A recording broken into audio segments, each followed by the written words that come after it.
एक समय की बात है। एक गांव में राधा नाम की एक औरत रहा करती थी। उसका एक छोटा सा बगीचा था। उस बगीचे में वो बहुत सारी सब्जियां उगाया करती थी। राधा अपने बगीचे में टमाटर की सबसे ज़्यादा खेती किया करती थी। वो अपने टमाटर को देखकर बहुत ज़्यादा खुश होती।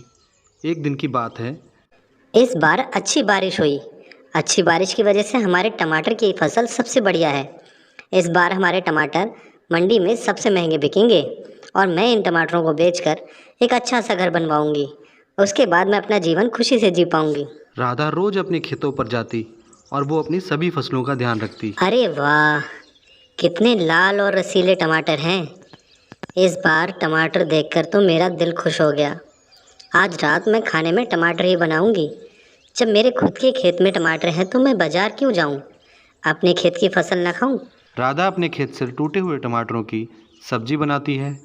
अगले दिन उसके पड़ोस में रहने वाला हरिया ये राधा कहाँ चली गई? मुझे टमाटर चाहिए थे और वो खेत पर नहीं है। हरिया टमाटर खरीदने के लिए राधा के खेत पर जाया करता था। लेकिन एक दिन राधा खेत पर नहीं मिली, इसलिए वो वापस चला आया। और अगले दिन जब हरिया खेत पर पहुंचा तब राधा वहां पहले से मौजूद थी। राधा ने हरिया को देखा तो अरे क्या बात है हरिया भैया, आज आप फिर यहाँ आ गए। मैंने कितनी बार आपको बताया कि जब तक आप पिछला उधार नहीं देंगे मैं आपको टमाटर नहीं दे सकती। अरे वो राधा बहन, मैं तो आपका उधार देने ही वाला हूँ। बस मुझे जल्दी पैसे मिल जाएंगे, मैं सारा बकाया चुका दूंगा। आज आप मुझे कुछ टमाटर दे दो और कुछ सब्जियाँ दे दो। हरिया बहुत बेईमान इंसान था। वो हर बार की तरह सोच रहा था कि इस बार भी राधा उसे उधार में टमाटर दे देगी और वो पैसे नहीं देगा। हरिया हमेशा यही किया करता था, लेकिन इस बार तो राधा बहन, आप मुझे 1 किलो टमाटर दे दो और कुछ सब्जियां दे दो। मैं कल आपके पैसे दे दूंगा। नहीं नहीं, इस बार मैं आपकी बातों में नहीं आने वाली हरिया भैया। पहले जाओ, आप पैसे लेके आओ, उसके बाद ही सब्जी ले जाना। हरिया अपनी जिद पर अड़ा था, लेकिन राधा उसे सब्जी उधार नहीं देना चाहती थी। राधा की बातों से हरिया को बहुत ज़्यादा गुस्सा आ गया। उसने राधा के सर पर एक पत्थर उठाकर मार दिया, जिससे कि राधा का सर फट गया। उसके सर से खून बहने लगा। राधा के सर पे चोट लगने की वजह से राधा ज़मीन पर गिर जाती है और मर जाती है। अरे, ये तो मर गई। मुझे जल्दी यहाँ से भागना होगा, नहीं तो कोई देख लेगा।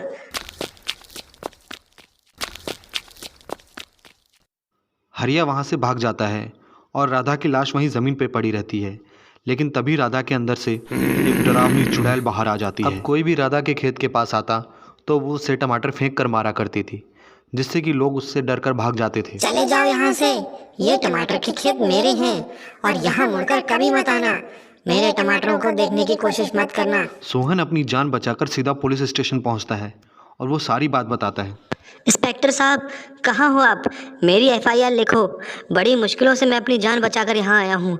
मेरी कहानी सुनो इंस्पेक्टर साहब। अरे रुक जा जरा, आराम से बता ले, इतनी जल्दी क्यों है तेरे को? अब तू मेरी पुलिस चौकी के अंदर है और यहाँ भाले राम के अलावा किसी की नहीं चलती। कोई तेरे साथ कुछ नहीं कर सकता, तू एकदम सुरक्षित है। बता। वो वो इंस्पेक्टर साहब, मैं बाजार से लौट रहा था। रास्ते में एक टमाटर का खेत पड़ता है। मैंने सोचा कुछ टमाटर यहाँ से तोड़ लेता हूँ, लेकिन तभी अचानक से चारों तरफ से टमाटर मेरे ऊपर बरसने लगे। मैंने देखा वहाँ एक चुड़ैल खड़ी थी। वो बहुत डरावनी है। इंस्पेक्टर सोहन की एफआईआर लिख लेता है और वो तुरंत ही सोहन के साथ चल देता है। वो भी देखना चाहता था कि कहाँ पर है चुड़ैल। सोहन और वो दोनों खेत में पहुँचते हैं। क्यों रे सोहन, भाले राम से झूठ बोलता है? कहाँ है यहाँ चुड़ैल?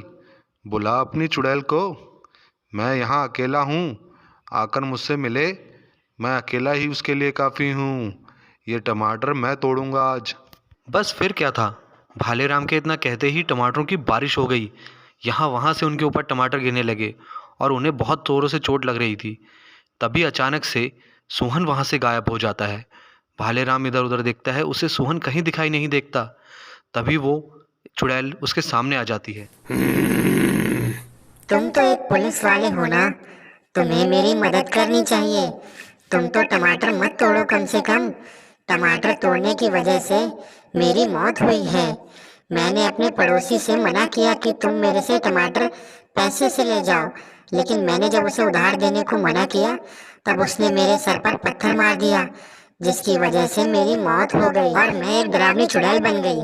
अरे अरे, मैं तुम्हें परेशान करना नहीं चाहता था।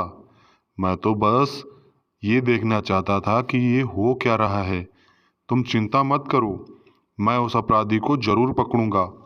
भालेराम ने उस चुड़ैल की बात को ध्यान से सुना और उसने हरिया को जेल में डाल दिया, क्योंकि उसे पता लग गया कि हरिया ने ही राधा का कत्ल किया है। हरिया के जेल में जाने के बाद अब राधा को शांति मिल गई थी और वो मुक्ति पा सकती थी। राधा की आत्मा अपने टमाटरों के खेत में रहा करती थी। हरिया ने मुझे मारा, उसकी सजा उसे मिल चुकी है। भालेराम एक अच्छा पुलिस वाला है, उसने हरिया को पकड़कर जेल में डाल दिया। अब मेरे शरीर को मुक्ति मिल सकती है। जो इंसान जैसा करता है उसे उसके किए की सजा जरूर मिलती है। हरिया अब जेल में था, इसलिए राधा की आत्मा अब आराम से मुक्त हो सकती थी और वो अपने शरीर को त्याग कर चली जाती है। उसके बाद वो टमाटर के खेत अब पूरे गांव वालों के लिए खुल गए थे। कोई भी वहां पर टमाटर तोड़ सकता था। अब राधा की आत्मा किसी को परेशान नहीं किया करती थी।